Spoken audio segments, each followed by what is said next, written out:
আল্লাহ পাক রব্বুল আলামিন ডেকে ডেকে বলে, ও নবী, জগতের মানব জাতিকে আপনি জানাইয়া দেন আমার ইবাদত ছাড়া যেন আর কারো ইবাদত না করে। তাহলে বোঝা গেল ইবাদত একমাত্র আল্লাহর, ঠিক না ঠিক?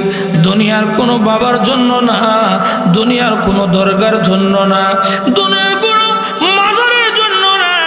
এই কপালটা একমাত্র আল্লাহ আমার আপনার জন্য খাস করে দিয়েছে, আল্লাহর জন্য।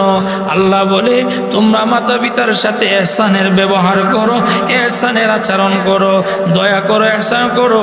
ও বান্দা, দয়া এবং ইহসান যদি তোমরা সুন্দরভাবে করতে পারো, আমি আল্লাহ তোমাদের সম্মান বাড়াইয়া দিব। সারা পৃথিবীর মধ্যে তোমার ইজ্জত আমি আল্লাহ বাড়াইয়া দিব। আল্লাহ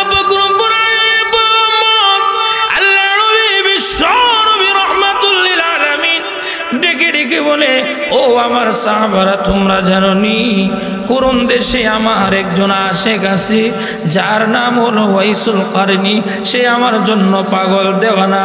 সাহাবায়ে কেরাম ডেকে ডেকে বলে, ইয়া রাসূলুল্লাহ, ইয়া হাবিবাল্লাহ, ও নবীজি, আপনার জন্য এত পাগল, আপনার জন্য এত আসে, আপনাকে কেন দেখতে আসে না? আমাদের তো প্রশ্ন জাগছে। সুবহানাল্লাহ, কন্যা কথা তো ঠিক, নবীর জন্য পাগল, অথচ নবীকে দেখতে আসে না। আর নবীকে তো দেখার সঙ্গে সঙ্গে সাহাবী হয়ে যাবে। সুবহানাল্লাহ, কন্যা। আর একজন সাহাবীর মর্যাদা কত! কিয়ামত পর্যন্ত যত ওলি আফজল গাউস কুতুব আসবে, তাদের আমল নামা যদি এক পাল্লার মধ্যে রাখা হয়, আর আদনা একজন সাহাবীর পায়ের ধুলা যদি এক পাল্লার মধ্যে রাখা হয়, ওই আদনা সাহাবীর পায়ের ধুলার পাল্লা ভারী হয়ে যাবে। সাহাবীর দাম আছে না নাই? সাহাবায়ে কেরাম ডেকে ডেকে বলে, ইয়া রাসূলুল্লাহ, ইয়া হাবিবাল্লাহ, ওগো নবীজি, আপনার জন্য এত পাগল, এরপরও আপনাকে কেন দেখতে আসে না? ইয়া রাসূলুল্লাহ, জানতে চায়। আল্লাহর নবী বিশ্বনবী রাহমাতুল লিল আলামিন বলে, ও সাহাবা, আমার জন্য পাগল, এরপরও আমাকে কেন দেখতে আসে না জানো নি? ওয়াইসুল কারনি আমার কাছে একটা পত্র লিখেছে, ইয়া রাসূলুল্লাহ, ইয়া হাবিবাল্লাহ, আমি আমার মার খেদমত করি।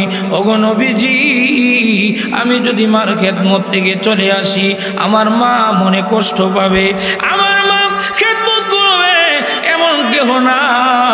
আমি আমার মার খেদমত করতেছি। ওগো নবীজি, মার খেদমত বাদ দিয়ে আপনার দরবারে আসার অনুমতি আসেনি। আল্লাহর নবী ডেকে ডেকে বলে, এরে ওই, তুমি তোমার মার খেদমত করতে থাকো, মার খেদমত বাদ দিয়া আমি রাসূলকে দেখার পারমিশন তোমার না।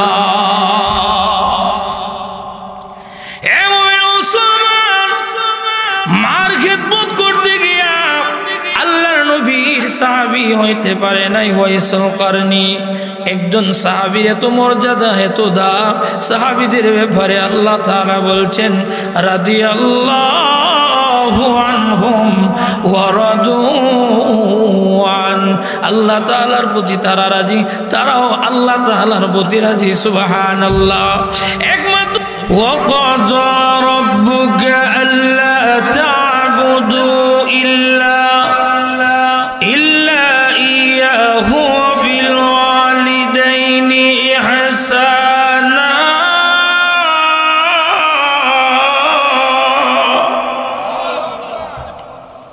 ও নবী, জগতের যাবতীয় মানব জাতিকে আপনি জানায়া দেন আপনার রবের ফায়সালা। কার ফায়সালা?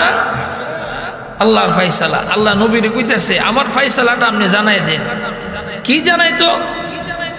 আল্লাহ তা'বুদু ইল্লা ইয়া।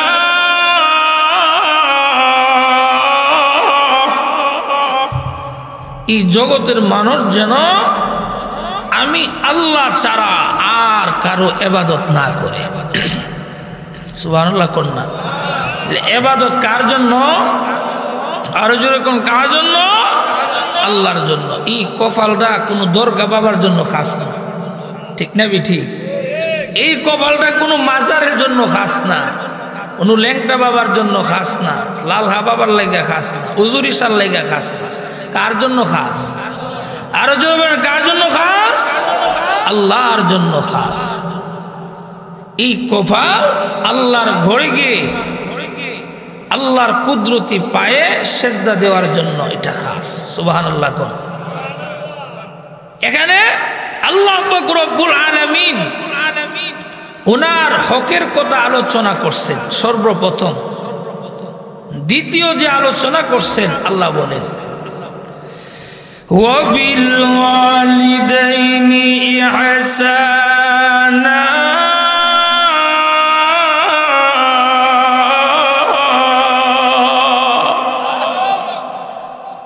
মাতা পিতার সাথে ইহসানের ব্যবহার করার জন্য। কে বলছে? জোরে বলেন, কে বলছে? আল্লাহ বলছেন মাতা পিতার সাথে ইহসানের ব্যবহার করার জন্য। আল্লাহ তাআলা এই কথা বললা জগতের মানুষকে মেসেজটা আল্লাহ তাআলা দিয়ে দিছে যে দেখো আমি আল্লাহর ইবাদত বন্দিগি করা যেমন তোমাদের উপর ফরজ, না করলে গুনাহগার হবে, ঠিক তেমনি ভাবে তোমাদের মাতা পিতার খেদমত করাও তোমাদের উপর ফরজ, যদি না করো তাহলে গুনাহগার হবে। সুবহানাল্লাহ। কন্যা আরেক আয়াতে বলেন আনিশকুরলি ওয়ালি ওয়ালিদাই,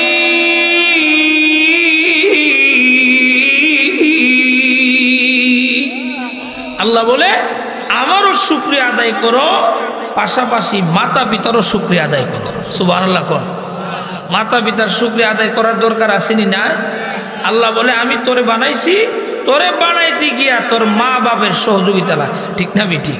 তোর মা বাপরে আমি ব্যবহার করছি, এই জন্য আমার শুকরিয়ার পাশাপাশি মাতা পিতারও শুকরিয়া আদায় করতে হবে। সুবহানাল্লাহ। ইহসান কাকে বলে? ইহসানের ব্যাখ্যা আমার আল্লাহ এই আয়াতের মধ্যে 5টা দিছে। কয়টা ভাই? আমরা জানার দরকার আছে না নাই? জানতে হবে।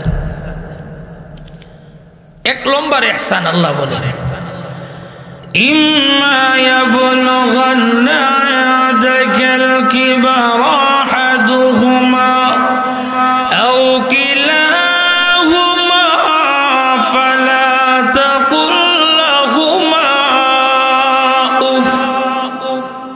আল্লাহ বলেন তোমাদের মাতা পিতা উভয়জন কিংবা তোমাদের মাতা পিতার থেকে যে কোনো একজন যখন বার্ধক্যে উপনীত হবে, তাদের ব্যবহার তাদের আচরণ দীক্ষা তোমরা উফ শব্দটা বলার অধিকার নাই।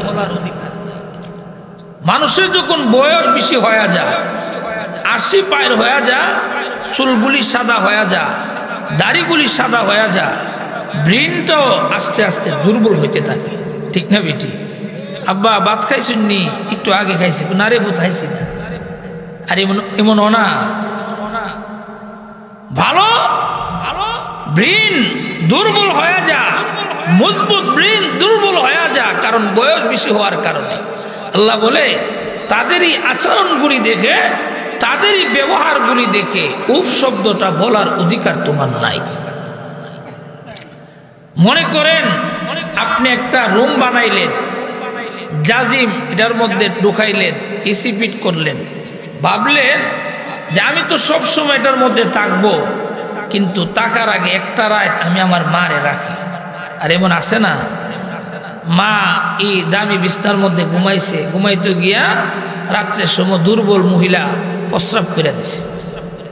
এখন আপনি কি করবেন? এত দামি একটা বিছানা বিছাইলাম, আমার মা প্রস্রাব করে দিল। আল্লাহ বলে দুর্ব্যবহার তো করতেই পারবা না, উফ শব্দটা বলার অধিকার তোমার নাই।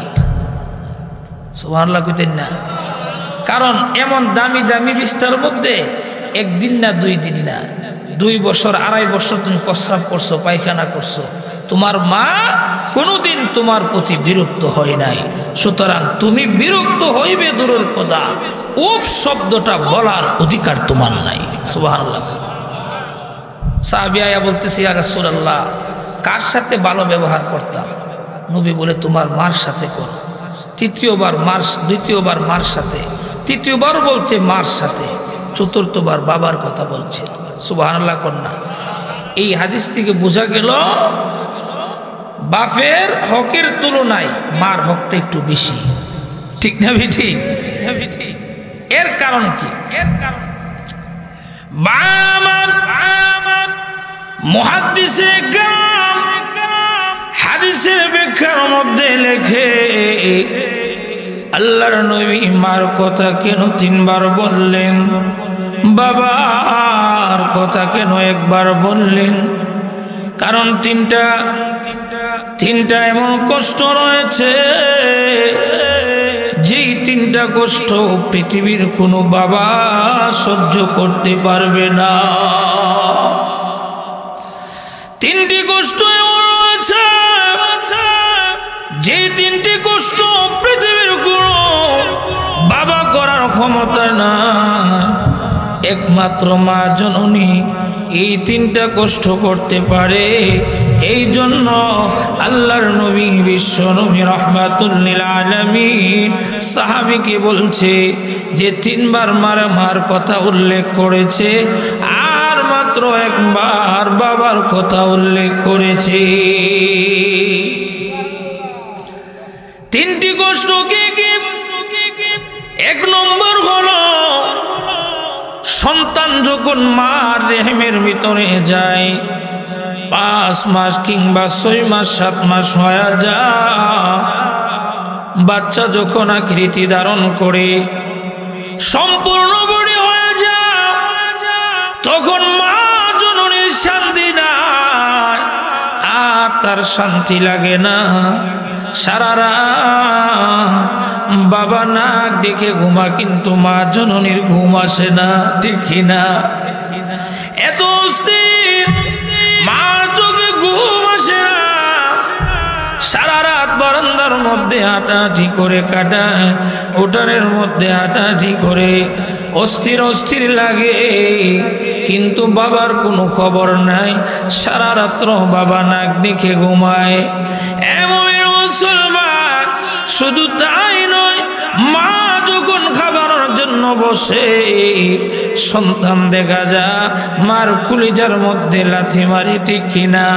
মা শান্তিতে খাইতে পারে না, অস্থির হয়ে যায়।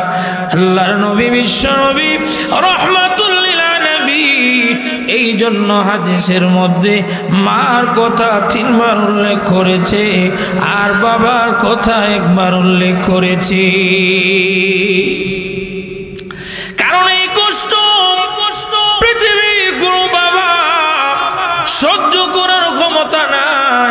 পৃথিবীর কোনো বাবা এটা বুঝবে না বাচ্চা ধারণ করা যে কি কষ্ট। ঠিক কিনা? দ্বিতীয় নম্বর কষ্টটা হলো বাচ্চা প্রসবের সময় যখন ঘরে আসে, তখন মা তার স্বামীর কাছ থেকে এরকম ভাবে বিদায় নিয়ে নে, এরে আমার স্বামী, তোমার সাথে দীর্ঘদিন আমি সংসার করেছি, ও আমার স্বামী, আমার নিদানের সময় নিকটবর্তী হয়ে গেছে। আমি যখন চোখ বুজে যাব, আমার যদি হায়াত না থেকে থাকে, আর এই চোখ তো আমি মেলতে পারবো না। স্বামী রে, আমাকে মাফ করে দিও, ক্ষমা করে দিও। শুধু স্বামী নয়, নিজের শাশুড়ির কাছ থেকে ক্ষমা চায়, আম্মা জান আমাকে মাফ করে দিও, ক্ষমা করে দিও। কারণ হইতে পারে ডাক্তারের নিষেধ দ্বারা আমার যে জ্ঞান আমি হারিয়ে ফেলবো, এই জ্ঞান আর আমার নাও ফিরতে পারে যদি হায়াত না থেকে থাকে। এমন মুসলমান, বাচ্চা প্রসব করা এটা যে কত বড় কষ্টের কাজ, এটা যে কত বড় রিস্কের কাজ, দুনিয়ার কোনো বাবা বুঝবে না, একমাত্র মা জননীরাই বুঝবে আমার বাচ্চা প্রসব করা কত ধরনের কষ্ট। দুনিয়ার কোনো বাপ বুঝবো? এই যে একটা ব্যথা, অস্থির হয়ে যা, হ্যাঁ, যদি হায়াত না থেকে থাকে, এই চোখ তো আর মেলে না। ঠিক না? এত কষ্ট করে বাচ্চা যখন প্রসব, বাচ্চা যখন কান্নাকাটি আরম্ভ করে সকলে বলতেছে বাচ্চাটা কাঁদতেছে, আর মা জননী বলে ও আমার তুই স্বজনরা, আমার এই বাচ্চা কান্নাকাটি করে না, আমাকে মা মা বলে ডাকতেছে। মা জননীর কুলে যখন এই বাচ্চাকে রাখা হয়, 10 মাস যে কষ্টটা করেছিল, 10 মাস যে সে অস্থির ছিল, 10 মাস যে কষ্টটা অনুভব করেছে, ওই সন্তানকে এক নজর দেখার সাথে সাথে মা জননী 10 মাসের ব্যথা ভুলে যায়।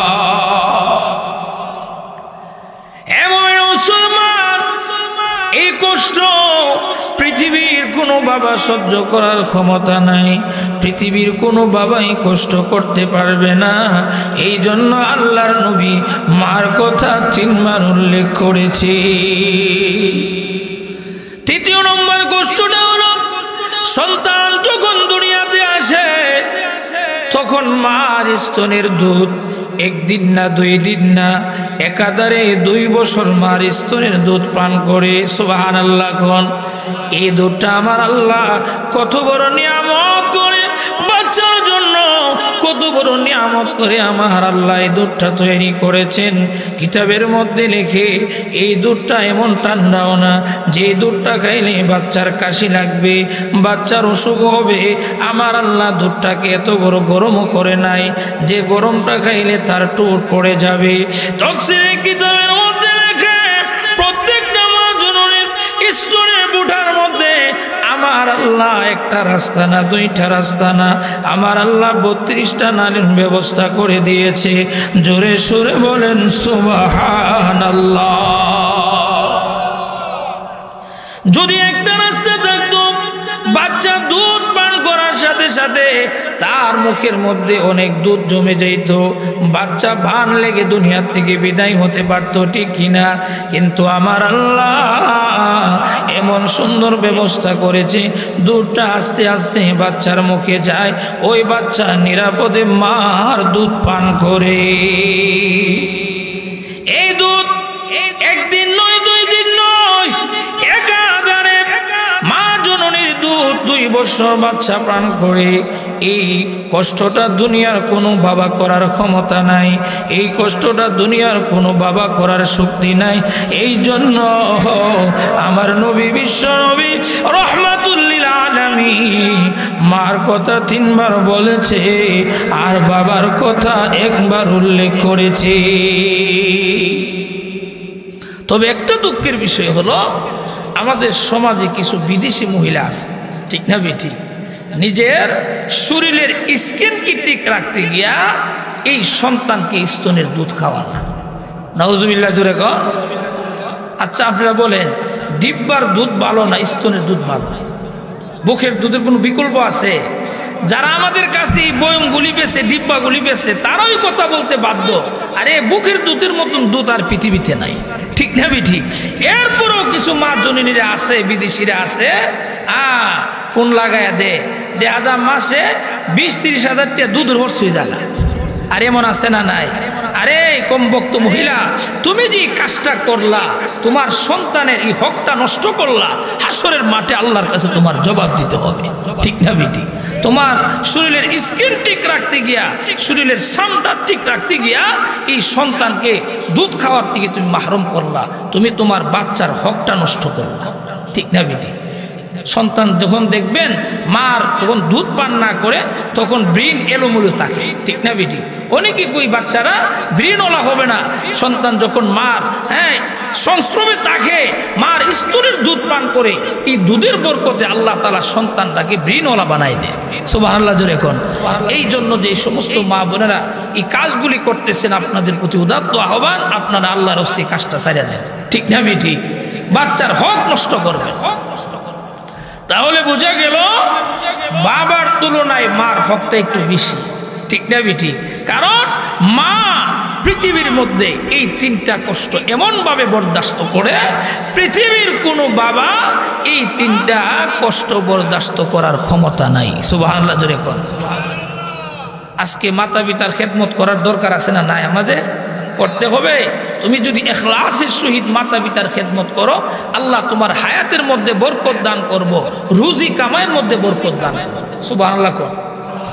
অনেকই ফুত এমন আছে, হ্যাঁ মা বাপের খেদমত করে, হের নিয়ত তাই বড় হেরটা কিভাবে লিখে লইব, ঠিক না? ঠিক বাজারের দোকানটা কেমনে মা বাপরে হাওয়ায়া ফার্ম দিয়া দোকানটা লইতে পারে, এই জাতীয় খেদমত কিয়ামত পর্যন্ত করলেও কোনো কাজ হতো না, ঠিক না? ঠিক তুমি ইখলাসের সহিত মার খেদমত করো, বাবার খেদমত করো, হে তোমার লেহান লাগতো না, আল্লাহ তোমার হাজার হাজার কোটি কোটি টাকার মালিক বানায় দেবে। নবী বলছেন, কেউ যদি চায় তার হায়াত বাড়ুক, তার হায়াতের মধ্যে বরকত হোক, সে সম্পদশালী হোক, সেজন্য তার মাতা পিতার খেদমত করে।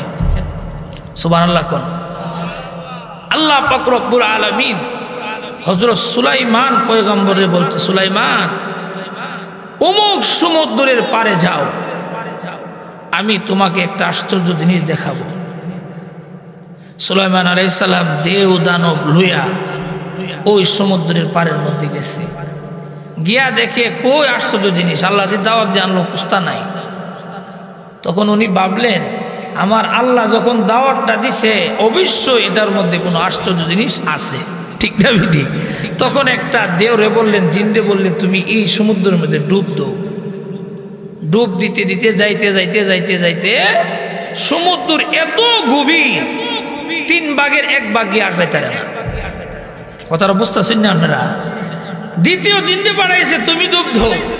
সে ডুব দিতে যাইতে যাইতে যাইতে যাইতে 3 ভাগের 2 ভাগ গেছে, সেও তল দেশে যাইতে পারে নাই। তৃতীয় জিন সবচেয়ে শক্তিশালী, তুমি ডুব দাও। সে যখন ডুব দিছে যাইতে যাইতে যাইতে যাইতে শুধু সমুদ্রের তল দেশে গিয়া দেখে এমন সুন্দর একটা গম্বুজ, দরজা জ্বালানা ইয়াকুত জাবরজত পাথর দ্বারা তৈরি, দরজা জ্বালানাইগুলি খোলা। ওই গম্বুজের ভিতরে এক যুবক আল্লাহর বন্দিগি করতেছে। আল্লাহ দিয়েছেন সুলাইমান নবীরে। তখন ওই জিন এই মিম্বরটা, এই গম্বুজটা নিয়ে সুলাইমান পয়গম্বরের সামনে হাজির করছে। সুবহান। সুলাইমান পয়গম্বর এই গম্বুজ দেখার সঙ্গে সঙ্গে গম্বুজের ভিতরে দেখে এক যুবক আল্লাহর ইবাদত বন্দেগীতে লিপ্ত আছে। ইবাদত বন্দেগী শেষ করার পরে সুলাইমান পয়গম্বর জিজ্ঞাসা করে, এর যুবক, এমন মর্যাদা তুমি কি? আর বাবা যখন দুনিয়া থেকে চলে গেছে, চলে যাইবে, আমার জন্য আল্লাহর কাছে দোয়া করেছে, আল্লাহ আমার সন্তান আমার খেদমত করেছে। ও প্রভু, আমি আমি আমার সন্তানকে কিছু দিয়ে যেতে পারি না। আল্লাহ তুমি আমার সন্তানকে এমন জায়গার মধ্যে ইবাদত করার শক্তি দিও, যে জায়গার মধ্যে মানুষ যেন না যাইতে পারে, এমন কি শয়তানও যেন না যাইতে পারে। এমন মুসলমান ওই যুবক ডেকে ডেকে বলে, ও সুলাইমান পয়গম্বর, আমি আমার মার খেদমত 1 দিন না 2 দিন না, একাধারে 70 বছর আমি আমার মার খেদমত করেছি। মা যখন দুনিয়া থেকে চলে যাবে আমার জন্য দোয়া করেছে, আল্লাহ এই সন্তানটা আমার 1 দিন না 2 দিন না 70 বছর আমার খেদমত করেছে। ও আল্লাহ, আমি চাই আমার সন্তানের হায়াত তুমি বাড়ায়া দাও। আমার মাতা পিতা যখন দুনিয়া থেকে চলে গেছে, এখন আমি নিঃস্ব অবস্থায় রয়েছি। আমি আমার চোখের পানি ছাড়তেছি, আর সমুদ্র দিয়ে পার দিয়ে হাঁটতেছি হাঁটতেছি হাঁটতেছি। হঠাৎ করে দেখি একটা এত সুন্দর গম্বুজ ভেসে উঠেছে। ওই গম্বুজের ভিতরে যখন আমি গেলাম, গম্বুজ আমাকে নিয়ে সমুদ্রের তল দেশে চলে গেছে। সুবহানাল্লাহ।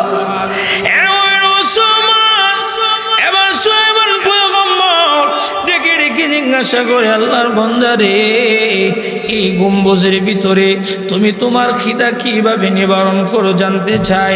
এবার ডেকে ডেকে বলে, পয়গম্বর, এটা যদি শুনেন আরো বড় আশ্চর্য হবে। আমার যখন খিদা লাগে, পৃথিবীর মধ্যে যত ধরনের খাবার আছে মানুষ মানুষের মাথার মতন একটা মাথা আমার সামনে এসে পড়ে। এটার মধ্যে পৃথিবীর যত ধরনের খাবার আছে সব ধরনের সুস্বাদু খাবার মজা আমি এটার মধ্যে মানুষের মাথাটা যত বড়, এত বড় একটা খাবার আমার সামনে চলে আসে। পৃথিবীর মধ্যে যত ধরনের সুস্বাদু খাবার আছে সব সুস্বাদুর খাবার মজা আমি এটার মধ্যে পাই। সুলাইমান ডেকে ডেকে বলে, যুবক রে, আমি জানতে চাই তুমি এই গম্বুজের ভিতরে কোন সময় ঢুকেছো, এটা আমার জানা দরকার। ওই যুবক ডেকে ডেকে বলে, ও সুলাইমান, এই গম্বুজের ভিতরে আমি কোন সময় ঢুকেছি এটা আমার স্মরণ নাই, তবে আমি যেই জামানার মধ্যে ঢুকেছি ওই জামানাটা ছিল ইব্রাহিম নবীর জামানা। এবার সুলাইমান পয়গম্বর অবাক হয়ে গেলেন, আশ্চর্য হয়ে গেলেন, কোথায় ইব্রাহিমের নবীর জমানা। সুলাইমান পয়গম্বর অঙ্ক করে দেখলেন ইব্রাহিম নবীর জমানা থেকে নিয়ে সুলাইমান নবীর জমানা পর্যন্ত 2000 বছর গত হয়ে গেছে। সুলাইমান পয়গম্বর ডেকে ডেকে বলে, যুবক, তুমি জানো এই গম্বুজের ভিতরে তুমি কয়দিন যাবত ইবাদত বন্দেগী করতেছো? একদিন না, 2 দিন না, 2000 বছর ইবাদত বন্দেগী করো। সুবহানাল্লাহ। এর যুবক, এখন আমি জানতে চাই তুমি এখন কি করবা? আমার সঙ্গে চলে যাবে না কোথায় যাবে? যুবক ডেকে ডেকে বলে, ও সুলাইমান, আমি আর মানুষের মেলে থাকতে চাই না। এই গম্বুজের ভিতরে আমি যে স্বাদ পেয়েছি, এই গম্বুজের ভিতরে আমি আমার মাওলাকে ডাকে যে স্বাদ পেয়েছি, আমি মানুষের মেলে থাকতে চাই না। আমি আমার বাকি জিন্দেগিটা ওই গম্বুজের ভিতরে কাটাইয়া দিতে চাই।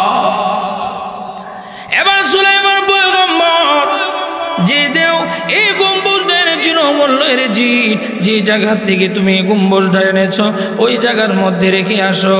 ওই সময় যিনি এই জায়গার মধ্যে রেখে আসলেন। এবার সুলাইমান পয়গম্বর ডেকে ডেকে বলে, এরে আমার উম্মতের দল, ও আমার উম্মতেরা, এই ঘটনাটা তোমাদের কাছে কেমন লাগছে? বলে, ভালো লাগছে। জানো আমার এই যুবককে তো মর্যাদা কেন দিয়েছে, এই যুবককে তো সম্মান কেন দিয়েছে? ইবাদতের কারণে নয়, একমাত্র মাতা পিতার খেদমতের বরকত। এমন মুসলমান, তুমি যদি নিঃস্বার্থভাবে ইখলাসের সহিত মাতা পিতার খেদমত করো, খুদার কসম খেয়ে বলি, আল্লাহ তোমার হায়াত বানাইয়া দিবে, আল্লাহ তোমার সম্পদশালী করে দিবে। মনের ভিতরে যদি কোনো ধরনের ফেসলা খাও, মাতা পিতাকে 3 বেলা পোলাও কোরমা খাওয়াও, এরপরেও তোমার মনের আশা পূরণ হবে না। কিয়ামত পর্যন্ত এমন খেদমত করলে কাজ হবে না। ঠিক নি কথাটা? তাহলে মাতা পিতার খেদমত করতে হইব মনটাকে একদম পরিষ্কার করে ইখলাসের সহিত যদি মাতা পিতার খেদমত করি, তাহলে দেখা যাবে এই খেদমতের বরকতে আল্লাহ আমাকে অনেক সম্পদশালী বানিয়ে দিছে, আল্লাহ আমার হায়াতের মধ্যে বরকত দান করছে। সুবহানাল্লাহ করনা। আমি আপনি যদি মাতা পিতার সাথে ভালো আচরণ করি, আমার সন্তানগুলিও আমার সাথে ভালো আচরণ করবে। ঠিক নি কথাটা? আর আমি আপনি যদি মাতা পিতার সাথে দুর্ব্যবহার করি, তাহলে দেখা যাবে আমাদের গড়ে যে সন্তানগুলি হইতেছে এইগুলিও আমার আপনার সাথে দুর্ব্যবহার করবে। এক শিক্ষিত ছেলে বাপরে বস্তার মধ্যে বসছে, বইরা কুয়ার পার লয়ে গেছে। কিরে বা, তুই আমার কি লিগে এই কুয়ার পার আনলে? বাবা, তোমার জ্বালা শান্তি পাই না, এই কুয়ার মধ্যে তোমার ফালাই দেব। যে জ্বালান তুমি জ্বালাইতেছ। বাপ যখনই কুয়া দেখছে, দীক্ষা কফুর তোর কাছে একটা আবদার, কুয়ার জন ফালাইবে সমস্যা নাই, তবে এই কুয়াটার মধ্যে ফালাইস না, আরেকটা কুয়ার মধ্যে ফালা। ফুট তো শিক্ষিত, ফুট বুঝা লাইছে ব্যাপারটা কিতা। এই কুয়ার মধ্যে ফললে তো আব্বা মরবো, এটার মধ্যে ফললো তো আব্বা মরবো, এটার মধ্যে না করে কেড়ে। ও পুত্রে, কিলিগা না করি জানোস নি, এই কুয়াটা দীক্ষা তোর দাদার কথা আমার মনে হয়ে গেছে। তোর দাদার আমি কুয়ার মধ্যে ফালাইছিলাম, কইতাছি এই কুয়াটা না ফালা, হিরার মধ্যে ফালা। ফুত তো শিক্ষিত, দেখছত নি আমার দাদারে আমার বাপি কুয়ার মধ্যে ফালাইছে, আজকে আমি আনছি ফালাবের লেগে, আমারও তো জিভুত আছে, আমি যদি ফালাই আমার জিভুতিটার মধ্যে আমার ফালাইব, সঙ্গে সঙ্গে বাপের কাছে তওবা করলিস, সুবহানাল্লাহ জোরে কর না। তাহলে বুঝা গেল আমি আপনি যদি মাতা পিতার সাথে ভালো আচরণ করি, আমি আপনি যদি তাদের সাথে সৎ আচরণ করি, আমাদের সন্তানাদিরা যারা আছে তারাও আমার আপনার সাথে ভালো আচরণ করবে, ঠিক না বিঠিক? আমি আপনি আমার আপনার স্ত্রী যদি আপনার মার সাথে শাশুড়ির সাথে ভালো আচরণ করে ভালো ব্যবহার করে, তারাও কিন্তু একদিন শাশুড়ি হবে, ঠিক না বিটি? তারাও তাদের সাথে ভালো আচরণ করবে, ভালো ব্যবহার করবে। এই জন্য মুহতারাম হাজরিন, মাতা পিতার খেদমত এখলাসের সহিত করার দরকার আছে না নাই? এই মাতা পিতার খেদমত যদি এখলাসের সহিত করি, আল্লাহ আমার আপনার সুনাম সারা বিশ্বে ছড়াইয়া দিবে। আল্লাহ পাক রব্বুল আলামিন ডেকে ডেকে বলে, ও নবী, জগতের মানব জাতিকে আপনি জানাইয়া দেন আমার ইবাদত ছাড়া যেন আর কারো ইবাদত না করে। তাহলে বোঝা গেল ইবাদত একমাত্র আল্লাহর, ঠিক না বিঠি? দুনিয়ার কোনো বাবার জন্য না, দুনিয়ার কোনো দরগার জন্য না, দুনিয়ার কোনো মাজারের জন্য না। এই কপালটা একমাত্র আল্লাহ আমার আপনার জন্য খাস করে দিয়েছে, আল্লাহর জন্য। আল্লাহ বলে তোমরা মাতা পিতার সাথে ইহসানের ব্যবহার করো, ইহসানের আচরণ করো, দয়া করো, ইহসান করো। ও বান্দা, দয়া এবং ইহসান যদি তোমরা সুন্দরভাবে করতে পারো, আল্লাহ আমি আল্লাহ তোমাদের সম্মান বাড়াইয়া দিব, সারা পৃথিবীর মধ্যে তোমার ইজ্জত আমি আল্লাহ বাড়াইয়া দিব। আল্লাহ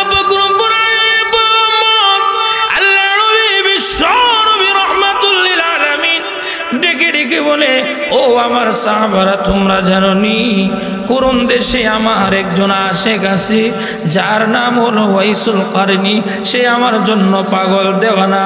সাহাবায়ে কেরাম ডেকে ডেকে বলে, ইয়া রাসূলুল্লাহ, ইয়া হাবিবাল্লাহ, ও নবীজি, আপনার জন্য এত পাগল, আপনার জন্য এত আশেক, আপনাকে কেন দেখতে আসে না? আমাদের তো প্রশ্ন জাগছে। সুবহানাল্লাহ কন্যা, কথা তো ঠিক, নবীর জন্য পাগল, অথচ নবীকে দেখতে আসে না।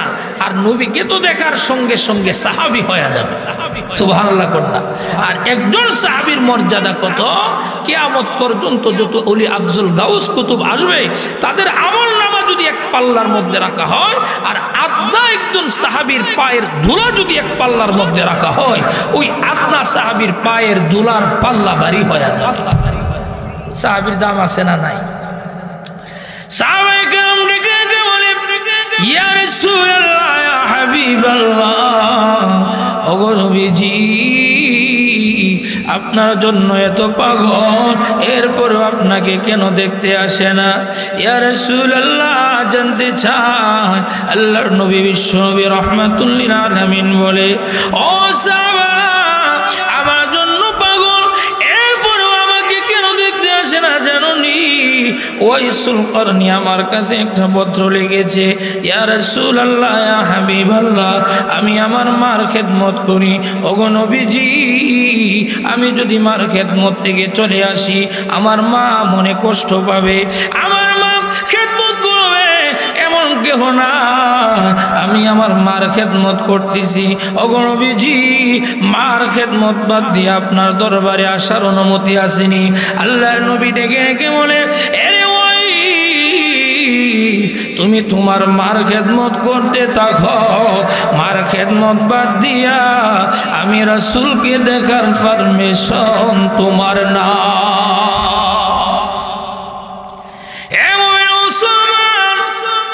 মার খেদমত করতে গিয়া আল্লাহর নবীর সাহাবী হইতে পারে নাই ওয়াইসুল কারনি। একজন সাহাবীর এত মর্যাদা, এত দাম, সাহাবীদের ব্যাপারে আল্লাহ তাআলা বলছেন, রাদিয়াল্লাহু আনহুম ওয়া রাদু আন। আল্লাহ তাআলার প্রতি তারা রাজি, তারাও আল্লাহ তাআলার প্রতি রাজি। সুবহানাল্লাহ।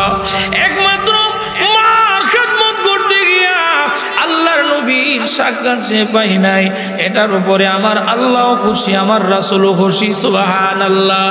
ও মুমিন মুসলমান, পৃথিবীর মধ্যে এমন কোন রাষ্ট্র নাই, পৃথিবীর মধ্যে এমন কোন দেশ নাই যে দেশের মানুষ ওয়াইসুল কারনীকে চিনে না। আল্লাহ পাক রব্বুল আলামিন এত মর্যাদা কেন দিয়েছে, আমার আল্লাহ এত ইজ্জত কেন দিয়েছে? একমাত্র মাতা পিতার খেদমতের বরকত। কিতাবের মধ্যে লেখা, কাল কিয়ামতের দিবসে আমার আল্লাহ ওয়াইসুল কারনীকে এত বড় পাওয়ার দিবেন, এত বড় সম্মান দিবেন। আমার আল্লাহ বলবেন, রে ওয়াইস, আমি আল্লাহ তোমাকে অনুমতি দিলাম, তুমি ৭০,০০০ গুনাহগারের জন্য সুপারিশ করতে পারবে। সুবহানাল্লাহ। কাল কিয়ামতের দিবসে ওয়াইসুল কারনী একজনের জন্য নয়, দুইজনের জন্য নয়, ৭০,০০০ গুনাহগারের জন্য সুপারিশ করবে। আমার আল্লাহ তার সুপারিশ কবুল করে তাদেরকে জান্নাতের মালিক বানায়া দিবে। ওয়াইসুল কারনীর এত দাম, ওয়াইসুল কারনীর এত মর্যাদা, ওয়াইসুল কারনীর এত সম্মান ইবাদতের কারণে নয়, একমাত্র মাতা পিতার খেদমতের বরকত। তাহলে এই মাতা পিতা যাদের ঘরে আছে, আমি তো মনে করি তাদের মর্যাদা, আমি তো মনে করি তারা মূল্যবান সম্পদ পাইছে। ঠিক না ঠিক?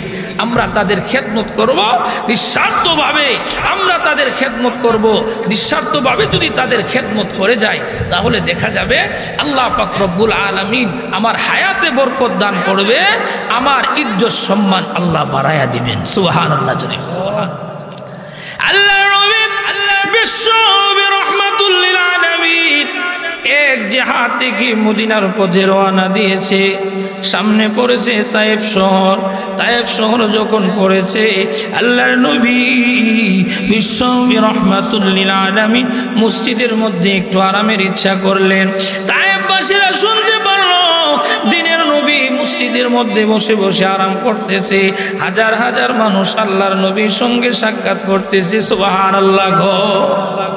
নবী আসছে আর তাদের অবস্থা এত আত্মহারা খুশিতে তারা হাজার হাজার মানুষ গিয়ে আল্লাহর নবীর সাথে সাক্ষাৎ করে। সুবহানাল্লাহ। কন্যা যেই মনটা আলেম ওলামা দেখবার লেগেছা, যেই মনটা উলিরে দেখবার জন্য মন চা, ওই মনটা হলো ফাঁস। ঠিক না বিঠি?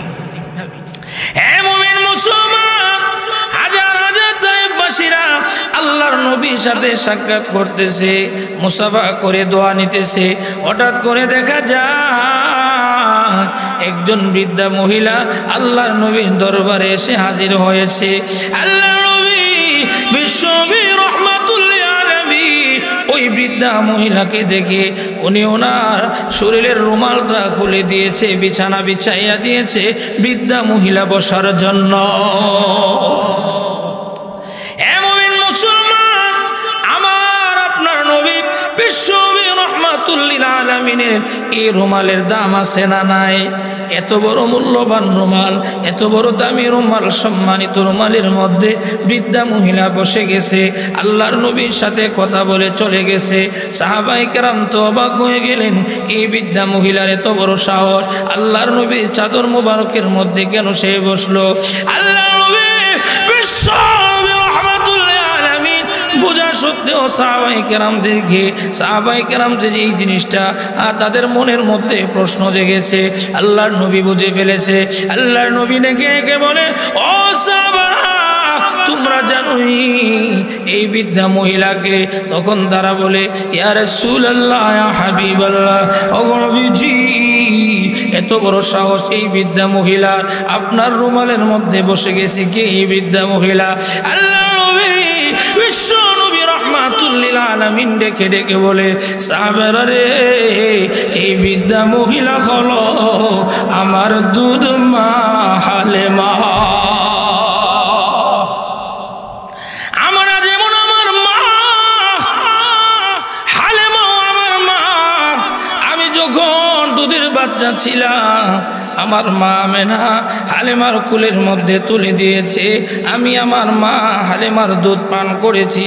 আমেনা যেমন আমার মা, দুধ মা হালিমাও আমার মা। আমি আমার মার সম্মানার্থে, ইজ্জত রক্ষার্থে রুমাল বিছিয়ে দিয়েছি বসার জন্য। আপনি মহিলার স্তনের দুধ পান করছেন ছোট থাকতে, সে আপনার মা হয়ে গেছে, ঠিক না বেটি? সে আপনার দুধ মা হয়ে গেছে। নিজের মাকে যেভাবে সম্মান করবেন তাকে সম্মান করে দেবেন। অনেক সময় দেখা যায় সংসারের মধ্যে বাপে দ্বিতীয় বিয়া করলে আগের তরফ সন্তান নিলে দেখতারে না, বেটির মা ডাকতেছে না। নাউজুবিল্লাহ জোরে কোন। আরে তোমার বাবা যে বিবাহটা করছে, বিবাহ করার জরুরত আছে না নাই? তোমার বাবার কত ব্যক্তিগত কাজ আছে, কত ব্যক্তিগত খেদমত আছে, এইগুলি তো তোমার স্ত্রী করতে পারবে না, তুমিও করতে পারবে না। তোমার এই মা, তোমার মা বাপের খেদমত করতেছে, তাহলে এই মাকে মা ডাকতে কোনো সমস্যা আছে? আল্লাহর নবী যদি দুধ মার জন্য নিজের চাদর বিছায়া দিতে পারে, আমরা তো আমাদের সৎ মাকে অন্তর দিয়ে আদর করতে পারি, ঠিক না বেটি? অন্তর দিয়ে তাদেরকে ইজ্জত করতে পারি, সম্মান করতে পারি। আমরা যদি নিজের মার মতো তাকে ইজ্জত করি, সম্মান করি, সেও বুঝবে দেখো আমি তুই সন্তানগুলি তো পেটে নেই নাই, এরপরও আমাকে এত মহব্বত করে, দেখবেন সংসারের মধ্যে শান্তি আসবে, ঠিক না বেটি? আর যদি সৎমার সাথে খারাপ ব্যবহার করেন, দুর্ব্যবহার করেন, আপনার বাবাও আপনার প্রতি বদদুয়া দিবে, এই সংসারের মধ্যে শান্তি আসবে না, ঠিক না বেটি? তাহলে মাতা পিতার প্রতি ইহসানের ব্যবহার করার দরকার আছে না নাই? এক নম্বর ইহসান যে কথা আমি বললাম, যে মাতা পিতা উভয়জন যখন বার্ধক্য উপনীত হবে তখন তাদের সাথে ব্যবহার করা যাবে না। রাজি আছেন তো ইনশাআল্লাহ? 2 নম্বর হলো ওয়ালা তানহারহুমা,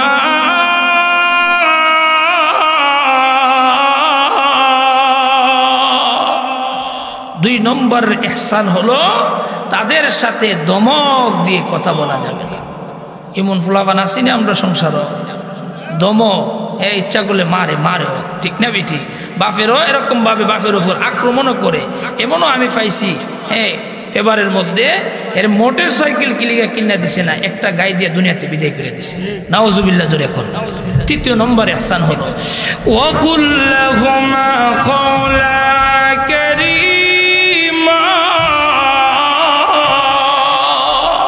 3 নম্বর ইহসান হলো মাতা পিতার সাথে ইজ্জতের সহিত কথা বলবে, নম্রভাবে কথা বলবে। 4 নম্বর হলো ওয়াখফিদ লাহুমা জানাহাযুল্লি মিনার রাহমা। ও গোলাম, যেমন ভাবে মনিবের সামনে বসে তুমিও তোমার মাতা পিতার সামনে গোলামের নিয়ে বসবা, আদব রক্ষা করে বসবা। সুবহানাল্লাহ জোরে বল। 5 নম্বর ইহসান হলো রব্বির হামহুমা কামা রব্বায়ানি সগীরা।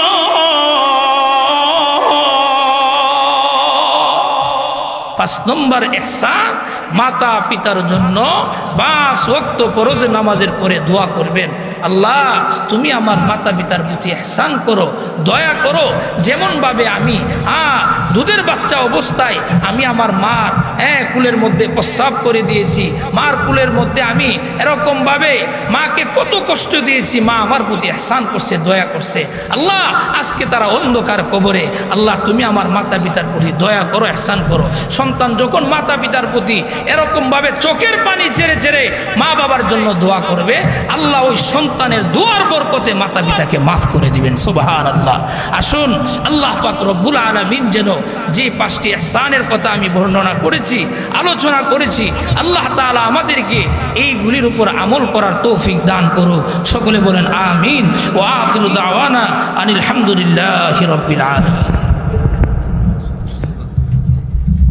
নারে তাকবীর, আল্লাহু আকবার, নারে তাকবীর, আল্লাহু আকবার। প্রধান অতিথির আগমন, শুভেচ্ছা স্বাগতম। প্রধান অতিথির আগমন, শুভেচ্ছা স্বাগতম। গোলাম মিয়ার পক্ষ থেকে লাল গোলাপ শুভেচ্ছা। নারে তাকবীর, আল্লাহু আকবার। সম্মানিত এলাকাবাসী, আমাদের আজকের 2 দিন ব্যাপী তাফসীরুল কোরআন মাহফিলের আজ শেষ দিনে প্রধান অতিথি